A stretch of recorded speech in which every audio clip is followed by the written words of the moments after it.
ಹಾಲು ಶುದ್ಧವಾಗಿದ್ದು ಪಾತ್ರೆ ಸ್ವಚ್ಛವಾಗಿಲ್ಲವೆಂದರೆ ಹಾಲು ಕೆಟ್ಟು ಹೋಗುತ್ತದೆ, ಹೌದಲ್ವಾ? ಹಾಗೆಯೇ ಮಾತು ಶುದ್ಧವಾಗಿದ್ದು ಮನಸ್ಸು ಸ್ವಚ್ಛವಾಗಿಲ್ಲವೆಂದರೆ ಮಾತಿಗೆ ಬೆಲೆನೇ ಇರುವುದಿಲ್ಲ. ಅದೇ ರೀತಿಯಾಗಿ ಎಷ್ಟೇ ಪೂಜೆ ಪುನಸ್ಕಾರಗಳು ಮಾಡಿದರೂ ಮನೆಯೇ ಸ್ವಚ್ಛವಾಗಿಲ್ಲವೆಂದರೆ ಯಾವುದೂ ಕೂಡ ಫಲವನ್ನು ನೀಡುವುದಿಲ್ಲ. ಹೌದು, ಮನೆಯಲ್ಲಿ ನಾವು ಯಾವುದೇ ರೀತಿಯ ಕೆಲಸ ಕಾರ್ಯಗಳನ್ನು ಮಾಡುವಾಗ ಯಾವುದೇ ರೀತಿಯ ಅಡ್ಡಿ ಆತಂಕಗಳು ಎದುರಾಗುವ ಮನೆಯನ್ನು ಮೊದಲು ನಕಾರಾತ್ಮಕತೆಯಿಂದ ರಕ್ಷಣೆಯನ್ನು ಮಾಡಬೇಕು. ಹೌದು, ಮನೆಯನ್ನು ಅತ್ಯಂತ ಶುಭ್ರವಾಗಿ ಸ್ವಚ್ಛವಾಗಿ ಇಡುವುದರಿಂದ ಲಕ್ಷ್ಮೀದೇವಿಯ ಕೃಪೆಯನ್ನು ಪಡೆಯಬಹುದು. ಏಕೆಂದರೆ ಎಲ್ಲಿ ಸ್ವಚ್ಛತೆ ಹಾಗೂ ಶುದ್ಧತೆ ಇರುತ್ತದೆಯೋ ಅಲ್ಲಿಯೂ ಸ್ವತಃ ಮಹಾಲಕ್ಷ್ಮಿಯೇ ಬಂದು ವಾಸಿಸುತ್ತಾಳೆ.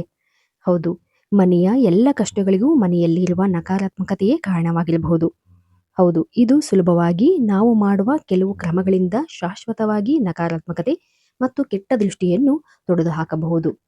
ಹೌದು, ಒಬ್ಬ ವ್ಯಕ್ತಿಗೆ ಕೆಲಸದಲ್ಲಿ ಉತ್ತಮ ಫಲಿತಾಂಶ ದೊರೆತಾ ಇಲ್ಲ ಅಥವಾ ಏನೇ ಕೆಲಸ ಮಾಡಿದರೂ ಅರ್ಧಕ್ಕೆ ನಿಲ್ಲುತ್ತದೆ, ಹಾಗೂ ಮನೆಯವರ ಮಧ್ಯೆ ಮನಸ್ತಾಪ, ಚಿಕ್ಕ ಪುಟ್ಟ ವಿಷಯಕ್ಕೂ ಕೋಪ, ದುಡ್ಡು ಎಷ್ಟೇ ದುಡಿದರೂ ಕೈಯಲ್ಲಿ ನಿಲ್ತಾ ಇಲ್ಲ, ಮನೆಯಲ್ಲಿ ನೆಮ್ಮದಿ ಇಲ್ಲದೆ ಇರುವುದು ಇದು ಒಂದು ನಕಾರಾತ್ಮಕತೆಯ ಪರಿಣಾಮವಾಗಿರುತ್ತದೆ.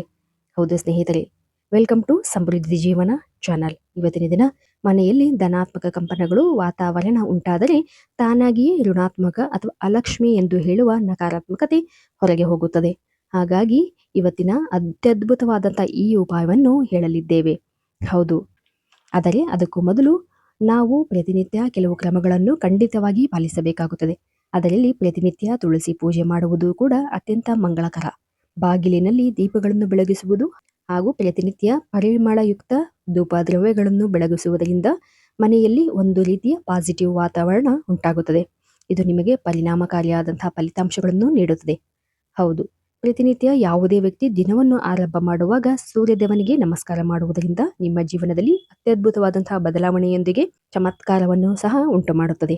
ನಾವು ಈ ದಿನ ಹೇಳಲಿರುವ ಈ ಒಂದು ಉಪಾಯ ಕೂಡ ನಕಾರಾತ್ಮಕತೆಯಿಂದ ರಕ್ಷಣೆ ನೀಡುವುದರ ಜೊತೆಗೆ ಮನೆಯಲ್ಲಿ ಲಕ್ಷ್ಮೀ ದೇವಿಯ ಪ್ರವೇಶವನ್ನು ಉಂಟು ಮಾಡುತ್ತದೆ.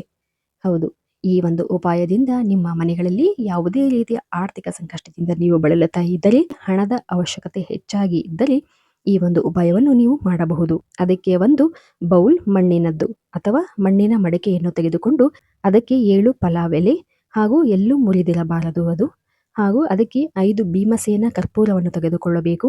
5 ಲವಂಗ, ಹೂವು ಇರುವ ಲವಂಗವನ್ನು ತೆಗೆದುಕೊಂಡರೆ ಒಳ್ಳೆಯದು. ಹಾಗೂ ಅದಕ್ಕೆ ಸ್ವಲ್ಪ ಅತ್ತರ್ ಅಥವಾ ಸುಗಂಧ ಭರಿತ ದ್ರವ್ಯವನ್ನು ಹಾಕಿ ಅದನ್ನು ಉರಿಸಬೇಕು ಅಥವಾ ಸುಡಬೇಕು. ಇದನ್ನು ದೇವರ ಮನೆಯಲ್ಲಿ ಇಟ್ಟು ಸುಡಬೇಕು. ಇದನ್ನು ಮನೆಯ ಮುಖ್ಯ ದ್ವಾರದಿಂದ, ನಂತರ ಅದನ್ನು ಮನೆಯ ಮುಖ್ಯ ದ್ವಾರದಿಂದ ಮೇನ್ ಎಂಟ್ರೆನ್ಸ್ ಇಂದ ಮನೆಯ ಕೊನೆಯ ತನಕ ಎಲ್ಲ ಕಡೆ ಇದನ್ನು ತೆಗೆದುಕೊಂಡು ಹೋಗಬೇಕು. ಹಾಗೂ ಯಾವುದೇ ರೀತಿಯಾಗಿ ಬಾಲ್ಕನಿ, ಬಾತ್ರೂಮ್ನಲ್ಲೂ ಕೂಡ ಬಿಡಬಾರದು. ಎಲ್ಲ ಕಡೆಯೂ ಈ ಒಂದು ಹೊಗೆಯನ್ನು ತಾಗಿಸಬೇಕು. ನಂತರ ಇದನ್ನು ಎಲ್ಲ ಕಿಟಕಿ ಬಾಗಿಲುಗಳನ್ನು ಕೂಡ ತೆಗೆದಿರಬೇಕು ಈ ಒಂದು ಉಪಾಯವನ್ನು ಮಾಡುವಾಗ. ಇದರಿಂದ ನಕಾರಾತ್ಮಕತೆ ಹೊರಗೆ ಹೋಗಿ ಧನಾತ್ಮಕ ವಾತಾವರಣ ಉಂಟಾಗುತ್ತದೆ, ಜೊತೆಗೆ ಮಹಾಲಕ್ಷ್ಮಿಯ ಆಗಮನವೂ ಉಂಟಾಗುತ್ತದೆ. ಹಾಗಾಗಿ ಇದನ್ನು ಶುಕ್ರವಾರ ದಿನ ಸಂಜೆ ವೇಳೆ ಮಾಡುವುದರಿಂದ ಹೆಚ್ಚಿನ ಪರಿಣಾಮಕಾರಿಯಾದಂತಹ ಫಲಿತಾಂಶಗಳನ್ನು ನೀವು ಪಡೆಯಬಹುದು. ಇದರಿಂದ ಧನಾತ್ಮಕತೆ ಪ್ರವೇಶ ಮಾತ್ರವಲ್ಲದೆ ನಿಮ್ಮ ಮನೆಯಲ್ಲಿ ಸುಖ, ಸಮೃದ್ಧಿ, ಸಂತೋಷ ನೆಲೆಗೊಳ್ಳುತ್ತದೆ ಎಂದು ಕೂಡ ಹೇಳಲಾಗುತ್ತದೆ. ಅತ್ಯಂತ ಪರಿಣಾಮಕಾರಿಯಾದಂತಹ ಫಲಿತಾಂಶವನ್ನು ನೀಡುವ ಈ ಒಂದು ಉಪಾಯವನ್ನು ನೀವು ಪ್ರತಿ ಶುಕ್ರವಾರ ಮಾಡುತ್ತಾ ಬಂದಲ್ಲಿ ನಿಮ್ಮ ಜೀವನದಲ್ಲಿ ಅಗಾಧವಾದಂತಹ ಬದಲಾವಣೆಗಳನ್ನು ಕಾಣಬಹುದು. ನಿಮ್ಮ ಮನಸ್ಸಿನಲ್ಲಿ ಒಂದು ರೀತಿಯ ಸಂತೋಷ, ಖುಷಿ, ಸಮಾಧಾನದ ಜೊತೆಗೆ ಆನಂದಮಯ ಜೀವನವನ್ನು ನಡೆಸಲು ಅತ್ಯದ್ಭುತವಾದಂತಹ ಈ ಉಪಾಯವನ್ನು ನೀವು ಮಾಡಲೇಬೇಕು. ಹೌದು, ಈ ಒಂದು ಉಪಾಯದಿಂದ ನಿಮ್ಮ ಜೀವನದಲ್ಲಿರ್ತಕ್ಕಂಥ ಎಲ್ಲ ಕಷ್ಟಗಳು ಕಣ್ಮರೆಯಾಗುತ್ತವೆ. ಧೈರ್ಯ, ಸ್ಥೈರ್ಯದ ಜೊತೆಗೆ ಜೀವನದಲ್ಲಿ ಹೊಸದನ್ನು ಆರಂಭಿಸುವ ಒಂದು ಛಲ ನಿಮ್ಮಲ್ಲಿ ಹುಟ್ಟುತ್ತದೆ. ಹೌದು, ಈ ಒಂದು ಉಪಾಯ, ಈ ಒಂದು ಸರಳ ಮಾಹಿತಿಯನ್ನು ನಿಮಗೆ ಇಷ್ಟವಾಗಿದ್ದಲ್ಲಿ ದಯವಿಟ್ಟು ನಮ್ಮ ಚಾನಲನ್ನು ಸಬ್ಸ್ಕ್ರೈಬ್ ಮಾಡಿ ಹಾಗೂ ಲೈಕ್ ಮಾಡಿ. ಧನ್ಯವಾದಗಳು.